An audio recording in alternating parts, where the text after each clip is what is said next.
नमस्कार। रंगमंच के बारे में कहा जाता है कि आर्थिक तौर पर कुछ नहीं देता, लेकिन उसके बावजूद रंगमंच के प्रति दीवानगी वैसी की वैसी ही है। शायद रंगमंच एक पहचान देता है और फिर पर्सनैलिटी डेवलपमेंट में मददगार भी साबित होता है। ये आपको एक भीड़ से अलग लाकर खड़ा कर देता है। अस्तित्व के आज के अंक में आपकी मुलाकात करवाते हैं एक नौजवान रंगकर्मी से, जिन्हें आपने बहुत सी प्रस्तुतियों में रंगमंच पे देखा भी होगा। मोहित जी। मोहित जी, आपका एक्सेलसियर स्टूडियोज में बहुत बहुत स्वागत है। शुक्रिया। कहा जाता है कि रंगमंच एक जादू है, जो इसमें फंस गया फिर इसी का होकर रह जाता है। तो आप इस जादू में कब गिरफ्तार हुए? देखो, सबसे पहले तो मैं ये कहूँगा कि जादू आपके लैंग्वेज में होगा। हम इसे कहते हैं कीड़ा। तो हमें ये डोगरी में जिसे कीड़ा कक्का। जी जी। तो हमें वो कीड़ा टीवी देख देख के पैदा हुआ। अच्छा। टीवी देखा करते थे तो हम सोचते थे कि हम क्यों नहीं यहाँ हो सकते। अच्छा। तो उसके बाद तो ग्लैमर कहा जा सकता है इसको। हाँ, कि ग्लैमर के कारण आप रंगमंच की तरफ आकर्षित हुए। ऐसा सोच के आया था। अच्छा। लेकिन बाद में ये सब दिमाग से निकल गया। फिर मेरी मुलाकात कुमार भारती जी से हुई। अच्छा। तो उनके साथ मेरा कुल्लू मनाली जाने का एक सफ़र तय हुआ। उनके साथ मैंने एक मॉडलिंग का शो किया था वहाँ। अच्छा। तो उसके बाद मुझे पता चला कि स्टेज शो भी होते हैं, नाटक भी होते हैं। तो मैंने भारती सर से कहा, सर मैं नाटक करना चाहता हूँ। तो उन्होंने मुझे एक डोगरी नाटक था पासपोर्ट। अच्छा। उसमें करैक्टर दिया जिसमें मुझे 1.5 घंटा स्टेज पे डंडा लेके खड़े होना है। सिर्फ खड़ा होना है? सिर्फ खड़े होना है। डायलॉग कोई नहीं? कोई डायलॉग नहीं। 2-3 लाइन्स थी कि चल बाहर निकल। अच्छा। चल बाहर निकल, बस। वो मेरा पहला नाटक था पासपोर्ट। लेकिन स्टेज पर 1 घंटा या 1.5 घंटा खड़े होना, ये भी अपने आप में अचीवमेंट है नए फ्रेशर के लिए। हाँ सर, देखो जो नाटक है और बिना डायलॉग के खड़ा होना ज़्यादा टफ है। सर, इसी को तो जुनून कहते हैं। हाँ। थिएटर वो इंसान कर सकता है जिसमें जुनून होगा थिएटर करने का। बिल्कुल। मैंने आपसे कहा ना, मैं देख के आया था फिल्मों में शाहरुख खान, सलमान खान को देख रहा हूँ मैं। लेकिन जब मैं इसमें घुसा तो मुझे पता चला डिफरेंट फील्ड है ये। क्या है। और ये जुनून है। जिसमें जुनून होगा थिएटर वही कर पाएगा। थिएटर पैसे के लिए नहीं किया जाता, थिएटर जुनून के लिए है। लेकिन पैसा तो चाहिए बाद में। वो एक मुकाम आता है कि भाई पैसा चाहिए मुझे। लेकिन थिएटर की शुरुआत एक जुनून से की जाती है। लेकिन हाँ, आज की जनरेशन पैसा सोच के आ रही है, ग्रामर लेके आ रही है, उसमें मैं कुछ नहीं कह सकता। जो मैं था, मैं एक जुनून के साथ गुस्सा था बीच में कि आज भी आप मुझे देख लो, अगर कभी हम साथ में काम करेंगे, आप देखिएगा, आप बोलना मोहित यार सफाई का झाड़ू लगा, मोहित लगा देगा। चाय लेके आ, मोहित जाएगा। कोई नया बच्चा आएगा ना, उससे कहना झाड़ू लगाने के लिए, कभी नहीं लगाएगा। तो कुमार भारती जी के साथ आपने शुरुआत की। हाँ। उसके बाद मैंने मुश्ताक काक जी के साथ मैंने वर्कशॉप की। अच्छा। क्योंकि उन दिनों ऐसा हुआ था कि एक जैक्सन ने मॉडलिंग का शो करवाया था। अच्छा। उसके बाद पता चला कि जम्मू में वर्कशॉप होने वाली है। तो सुनने में आया कोई दिल्ली से आया है, जैक्सन ने बुलाया है, वो वर्कशॉप करवा रहा है। अच्छा। खाली उन्हीं को एंट्री मिलेगी जो जैक्सन के स्टूडेंट थे। अच्छा। हम तो थे नहीं, मैं सिर्फ भारती सर के साथ, मैंने उन दिनों 2 साल हुए थे भारती सर के साथ। जैक्सन के बारे में मैं दर्शकों के बात साझी करता चलूँ कि जैक्सन एक डांसर है। हाँ, वो डांसर है ना। हाँ हाँ। तो अलग अलग किस्म डांस करते हैं, जैक्सन की तरह डांस किया करते थे। नाम है GR शर्मा, तो इसलिए जैक्सन के नाम पे लोग उन्हें जानने लगे जी। तो मैं भारती सर के पास गया, मैं बैठा, मैंने कहा सर मैंने सुना दिल्ली से कोई आया है तो वर्कशॉप हो रही है, मैं करना चाहता हूँ। कहते तूने करनी है? मैं हाँ करनी है। उन्होंने सुधीर महाजन को फ़ोन किया अकेडमी में। अच्छा। और उसी समय मुझे अपने स्कूटर पर बिठाया, साथ में ले गए।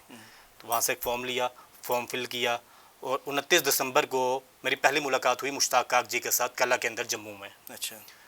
वो उनके साथ मेरी पहली मुलाकात थी। फिर उसमें हमने वर्कशॉप की काक साहब के साथ, जिसमें रवि खेमू वो भी जम्मू आए, और भी जम्मू के कुछ बड़े बड़े दिग्गज लोग थे। रविंदर कोल जी हैं, और हमारे जनक खजूरिया साहब, और भी कुछ बड़े बड़े लोग वहाँ पे आए जिन्होंने हमारी क्लासेस ली, 2-2 घंटे के लिए, 1 दिन ली, 2 दिन ली। तो फिर मुश्ताक काक जी के साथ जो सफ़र आपका शुरू हुआ, तो लंबा सफ़र चला? बहुत लंबा सफ़र चला। मैं मुश्ताक जी के बारे में, अब तो इस दुनिया में नहीं है, मैं उनके साथ मैं बता नहीं सकता मेरा क्या रिश्ता था। मेरे झगड़े भी हुए उनके साथ। मैं एक वक्त ऐसा भी आया कि मुश्ताक जी ने मेरे को अपने ग्रुप से 6 महीने की 8 महीने बाहर रखा, लेकिन उसके बाद वापस बुलाया। मैं हम दोनों में एक जिस तरह बाप बेटे का रिश्ता होता है वैसा रिश्ता था हम दोनों में। मैं बहुत करीब रहा उनके। मुझे अगर थिएटर में किसी ने पहचान दी थी या दी है तो वो मुश्ताक काक थे। मुश्ताक काक जी के बारे में मैं एक बात साझी करता चलूँ कि आप सभी को पता है उनके बारे में। जम्मू में अगर जब भी रंगमंच की बात होगी तो 3 नाम मुख्य तौर पर लिए जाएंगे, कवि रतन जी, बलवंत ठाकुर जी और मुश्ताक काक जी। जी बिल्कुल। जिन्होंने रंगमंच को राष्ट्रीय स्तर पर, अंतर्राष्ट्रीय स्तर तक भी ले गए, विशेषकर डोगरी रंगमंच। हाँ नहीं, आपने बिल्कुल सही कहा। मुश्ताक काक जी की बात हो रही थी तो मैं बताऊं, वो शुरुआत दौर था तो उन दिनों मुश्ताक जी के साथ इतनी बात होती नहीं थी और मुझ में हिम्मत भी नहीं थी कि मैं उनसे कभी खुल के बात करूं। तो छोटे छोटे नॉर्मल, सर क्या हाल है, सर ये वो, ऐसी बड़ी बातें होती थी। तो उन दिनों हमने मैकबेथ नाटक किया था। अच्छा। उस वर्कशॉप में हमने 3 नाटक तैयार किए थे। एक मैकबेथ था जिसका डोगरी में अडेप्टेशन किया था शिव मेहता जी ने, और एक नाटक हमने किया था उस पर मंटो की कहानी पे किया था, अच्छा। और एक होली नाटक किया था। हमने 3 नाटक तैयार किए। तो उसके बाद फिर काक साहब के साथ मेरा सफ़र शुरू हो चुका था। हम लोग डोगरी संस्था में रिहर्सल करते रहे। मुझे याद है आज भी, सर ने टाइम दे देना 2 बजे आ जाओ, 3 बजे आ जाओ, तो मैं वहाँ जाता था। तो गेट के बाहर एक नाली है छोटी सी, आज भी वो है। उन दिनों ज़्यादा गंदी होती थी, आज थोड़ी साफ़ हो चुकी है। ये 2009-10 की बात बता रहा हूँ। उसके बाद स्वच्छ भारत अभियान आया ना। तो मुझे याद है मैं जाता था तो अगर कोई नहीं आया होता था तो मैं गेट भी नहीं खोलता था, अंदर जाता था। अगर गया कोई नहीं आया, गेट के बाहर आया, उस नाली पे बैठ जाता था। सर को फ़ोन करने की हिम्मत नहीं थी मेरी। 1 घंटा 1.5 घंटा बैठता था, जेब से फ़ोन निकालता था। सर का फ़ोन नंबर मुझे आज भी याद है। सर का सेम नंबर था 9419140088 सर का नंबर था। सॉरी 9419188448 उनका नंबर था। मैं फ़ोन करता था उनको, हेलो सर, हेलो सर, मैं मोहित बोल रहा हूँ, वो रिहर्सल कोई आया है? नहीं सर, छुट्टी करो। तो मन में एक होता था कि सर 1.5 घंटा बैठा हूँ, छुट्टी करो। लेकिन आज मुझे वो चीज़ समझ में आती है। वो जो मुझे उनसे वो ट्रेनिंग मिली ना, वो 1.5 घंटा वहाँ बैठना, 2 घंटे बैठना, पेशेंस चाहिए। हाँ, वो आज मुझे समझ में आती है। आज मैंने बहुत सीखा मैंने उनसे, उनके साथ वर्कशॉप की। मैं आपको बता नहीं सकता कि वो क्या सिखा के गए हैं मुझे। आपने उनके साथ कौन से मुख्य नाटकों में बतौर अभिनेता कार्य किया? सर मैकबेथ में किया था। मैकबेथ के बाद मैंने उनका एक होली नाटक हुआ, वो किया। होली के बाद मैंने उनके साथ इश्मलंगी नाटक है। अच्छा। ये हमारे जम्मू के खालिद हुसैन साहब ने कहानियों पे 2 नाटक तैयार किए थे, प्रीतम कटोच साहब ने। ये हमारी जम्मू की ही कहानी है, तो उस पर हमने वो नाटक किया। गैर ज़रूरी लोग नाटक किया हमने, जो साहदन हसन मंटो की कहानी पे शाहिद अनवर जी ने एक उसका नाटक तैयार किया था। कुल मिलाकर कितने नाटक? सर कुल मिला के मेरे टोटल 25 के 26 नाटक हैं, फुल लेंथ और शॉर्ट खाली 3 या 4 हैं। अच्छा। बाकी फुल लेंथ है, जो ऑन स्टेज बैक स्टेज दोनों हैं। अच्छा। और इनकी परफॉर्मेंस हमने ऑल ओवर इंडिया 80+ की हुई है, जिसमें इफ़रा काक के साथ भी मैंने काम किया। अब उनकी बेटी इफ़रा काक के साथ हमें ये रहा कि जो उनके साथ वर्कशॉप की जो काक साहब नहीं करवाते थे, कि जब भी हम रिहर्सल पर जाते थे, जब वर्कशॉप में, सबसे पहले जो स्पेस होगी उसकी सफाई करनी है, झाड़ू लगाना है, सब टीम ने। पूरा टीम वर्क होता है। टीम वर्क होता है, नाटक ये टीम वर्क है, जो बिल्कुल। आज के युवाओं को नहीं पता। ऐसा होना चाहिए, उनको पता लगना चाहिए कि हमने यहाँ पे काम करना है, पहले वहाँ पे साफ करनी है जगह। हम वहाँ पे पहले झाड़ू लगाते थे, फिर पोछा लगाते थे। आज तक घर पे पोछा नहीं लगाया है। अब हम देखते, हमें ये भी नहीं पता था मुझे कि पोछा जब निकालते हो पोछा निचोड़ते हैं पहले। कुछ बच्चे करते थे ऐसे, हम भी ज़्यादा करते गीला ना हो थे। जाए। फिर बताया कि नहीं पहले निचोड़ो इसको, तो हम पोछा लगाते थे। फिर उसके बाद एक प्रोसेस स्टार्ट होता था। आज का बच्चा आएगा, अब बच्चे की भी गलती नहीं ना है, उसे बताया नहीं जाता है, हमें बताया गया ये सभी शॉर्टकट हमें बताया गया कि नाटक तैयार करने से पहले उसके पीछे का वर्क क्या होता है, उसे ऑन स्टेज ऑफ स्टेज नहीं। एक जब आप कोई नाटक करते हैं ना, एक कैरेक्टर को किस तरीके से तैयार होके आना है, उसको अपना कैरेक्टर कैसे तैयार करना है, हमें सबसे पहले नाटक जिसने लिखा है उसके बारे में पता होना चाहिए जी। नाटक किसने लिखा है, वो क्या सोच के लिखता है, ये नाटक सबसे पहले कहाँ खेला गया था। अब मेरी बात सुनिए, एक जैसे आप किसी नाटक में कोई पात्र निभा रहे हैं, हाँ, क्या ये आवश्यक है कि सिर्फ उस पात्र के ही आप डायलॉग याद करें कि पूरी स्क्रिप्ट का आपको नॉलेज होना ज़रूरी है? सर क्योंकि हमें जो बच्चे या नौजवान शॉर्टकट की तलाश में रहते हैं, वह सिर्फ अपना ही डायलॉग याद करते हैं। नहीं सर, मैं इसमें ये कहूँगा कि आप डायलॉग ठीक है अपना याद कीजिए, कोई दिक्कत नहीं है, लेकिन आपको पूरी स्क्रिप्ट याद होनी चाहिए। याद का मतलब ये नहीं है कि आपको दूसरे के डायलॉग प्रॉपर याद हो, लेकिन आपको पता होना चाहिए सिचुएशन क्या है, सिचुएशन क्या है, वो पता होना चाहिए। जी, जी। लेकिन सर मैंने कुछ ऐसे एक्टर्स यहाँ देखे हुए हैं जिनको अपने को एक्टर के डायलॉग्स भी याद होते हैं। मुझे याद है सुनील शर्मा, वो क्या करता है, जब भी उसको नाटक मिलता है ना, हफ्ते के बाद 10 दिन के बाद उसको सबके डायलॉग याद होते हैं। हम याद है हमने एक नाटक किया था, वो कविताओं पे था, सदा, अच्छा इसका मैसूर में हमने शो किया था, जम्मू में नहीं किया। और ये पूरा नाटक ट्रेन में तैयार हुआ है। अच्छा पूरा हम एक वर्कशॉप कर रहे थे, उन दिनों हमने एक डोगरी नाटक किया था, ओमा। ये शेक्सपियर का हिंदी में अडेप्टेशन हुआ था। ओमा नाटक किया था मुश्ताक जी के साथ। तो मुश्ताक जी आए, स्क्रिप्ट दी, सदा ये नाटक हम लोग मैसूर में करेंगे। उस तक कौन क्या करेगा मैं बता दूंगा, तुम लोग स्क्रिप्ट पढ़ो खाली। हम एक लड़का है सौरभ, मुंबई में आजकल, सब उसको ओमा में ना एक बहुत छोटी सी एंट्री मिली थी, तो वो उसको जुनून था उसमें, बात आगे जुनून की, तो मुझे करना है। सो उस बंदे ने कुछ नहीं किया, उसने सदा के सब डायलॉग याद कर लिए। अब वर्कशॉप थी, तो वर्कशॉप में एक्सरसाइजेज होती हैं, तो एक्सरसाइजेज में होता है कि आपको कभी कभी कुछ बोलना है, कोई भी डायलॉग बोलो। वो बंदा वहाँ पे सदा के डायलॉग बोल रहा है, हम उसको देख रहे हैं, यार इसने 2 दिन में या 3 दिन में डायलॉग से याद कर लिए। ट्रेन में चलते चलते ही ट्रेन में बाद में अच्छा। उसने पहले याद कर लिया, ट्रेन में किए, बाकी एक्टर्स ने याद। अच्छा मैं वो जो सदा था वो नाटक पूरा ट्रेन में डायलॉग्स याद किए, बाकी एक्टर्स ने, लेकिन लेकिन उससे पहले सौरभ ने 2 कि 3 दिन में वो डायलॉग्स बोल रहा है।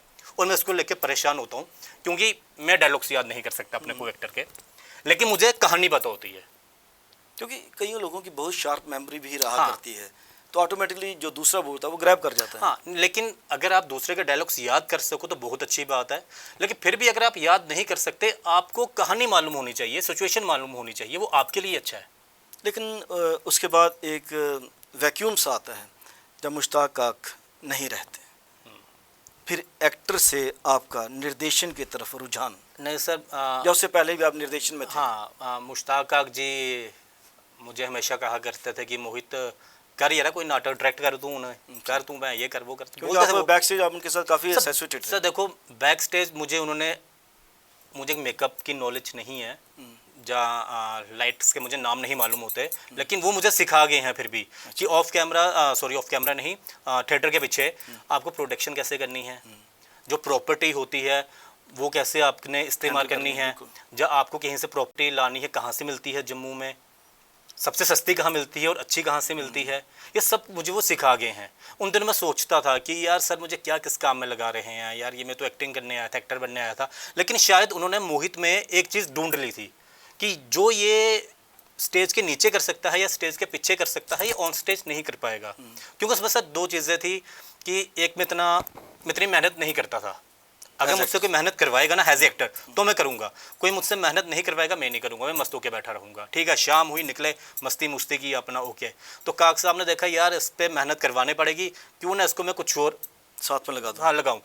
तो उसमें मेरा प्लस पॉइंट ये रहा, उसमें मैं खुशी से काम करता था। मैं तो टोटली इन्वॉल्व हो जाते थे फिर आप प्रोडक्शन के साथ? हाँ बिल्कुल, ऑन स्टेज भी बैक स्टेज भी। हाँ। तो वो मतलब कि जो सर ने मुझे एक पीछे, मैं यही शब्द कहूँगा कि पीछे धकेला, उस समय तो सोच यही थी ना, क्योंकि ऑडियंस किसको देखती है, जो स्टेज पे होता है, स्टेज के पीछे किसको नहीं देखती, वह ग्लैमर। हाँ ये है, स्टेज पे जो देखा जाता है वह ग्लैमर। हाँ, लेकिन ग्लैमर क्रिएट करने के लिए बैक स्टेज के लोग होते हैं। हाँ ये सर कोई नहीं जानता, नहीं हमें मालूम है।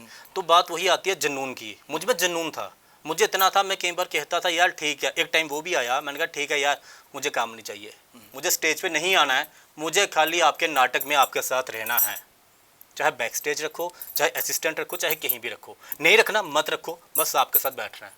मुझे लगता है वो मेकिंग ऑफ ए डायरेक्टर भी था फिर। हाँ बिल्कुल, क्योंकि सर रास्ते पे चलना आसान होता है, कई बार उस रास्ते पे चलना मुश्किल होता है, तो उस रास्ते पे चलाने के लिए हमें एक सहारे की ज़रूरत पड़ती है। जैसे थिएटर में हम डायरेक्टर का नाम दे सकते हैं, बिल्कुल टीम लीडर तो रहना हाँ, चाहिए हमारे। तो आप अगर मुझे बोलोगे कि मोहित तूने एक्ट करना है, तो फिर मुझे एक ऐसा बंदा चाहिए जो मुझे बहुत अच्छे से गाइड करे, मुझ पर मेहनत करे। और सर जम्मू में ऐसे बहुत कम लोग हैं जो एक्टर पे मेहनत करेंगे। नाटक की जब भी बात चलती है तो उसके साथ हमारा कर्तव्य भी जुड़ता है।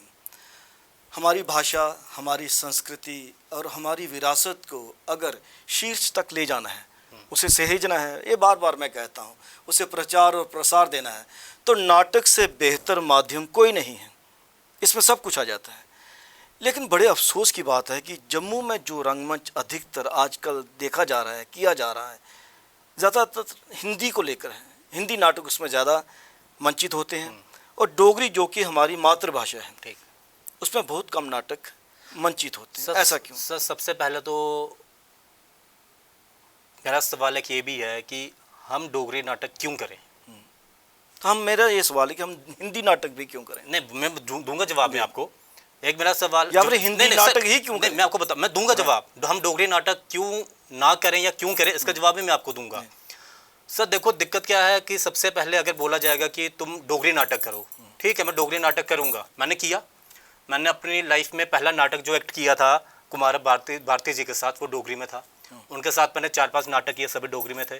काक साहब के साथ वर्कशॉप में नाटक मेरा पहला मैकबेथ डोगरी में था।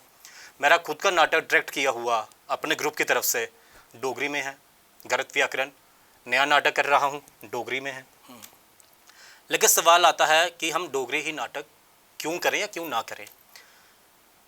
सर सबसे बड़ी बात, अगर मोहित या कोई भी एक नाटक करेगा, वो ये सोच के करेगा कि मुझे नाटक करना है, इसके बाद मैं इसको आगे कंटिन्यू रखूं। क्योंकि एक ही नाटक करके आप जिंदा नहीं रह सकते सर नाटक क्योंकि करके इसमें काफी खर्चा रहता है। सर नाटक करके तो हम जिंदा वैसे भी नहीं रह सकते। जम्मू में हमें नाटक से कुछ ना कुछ चाहिए, क्योंकि जम्मू के अभी तक नाटक वहां तक नहीं पहुंच पाए हैं। उसके रिपीट शो चाहिए, रिपीट शो चाहिए, लेकिन सर पैसे भी चाहिए।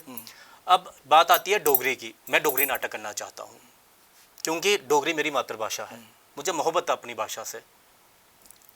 लेकिन सर बात यह है कि जब हम डोगरी नाटक करते हैं, उसके बाद जब मेरे को उस डोगरी नाटक को जम्मू से बाहर लेके जाना है तो दिक्कतें आती हैं।